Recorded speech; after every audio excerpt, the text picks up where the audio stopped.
Cium dan angkat replika trofi Piala Dunia, kegembiraan fans Argentina di Sulawesi Barat merayakan kemenangan tim Tango.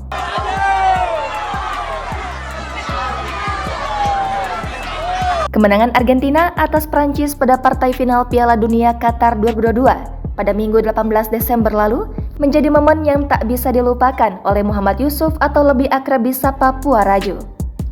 Momen kebahagiaan tersebut tampak dalam sebuah unggahan video yang menunjukkan pria berusia 50 tahun itu mengangkat replika trofi Piala Dunia di rumahnya.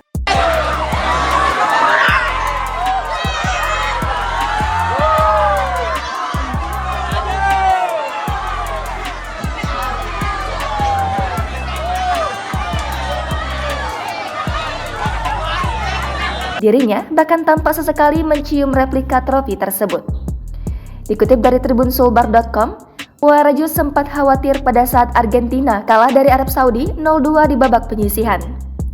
Namun kekalahan itu tak membuat semangat dan kecintaannya berkurang terhadap tim Tango tersebut dan tetap menyokong mereka hingga berhasil menjadi juara.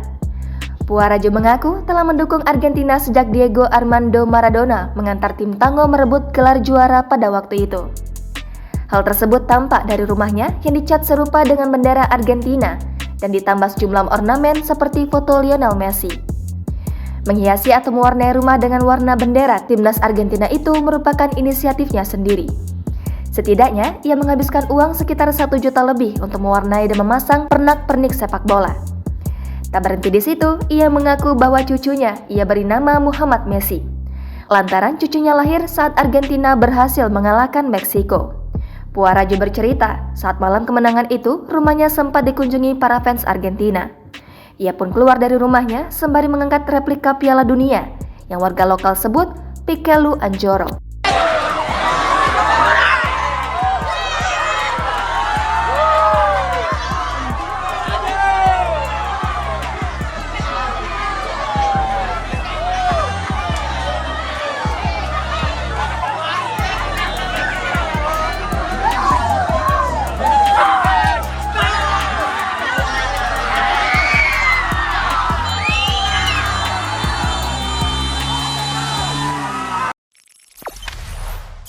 Jangan lupa subscribe, share, komen, dan like ya!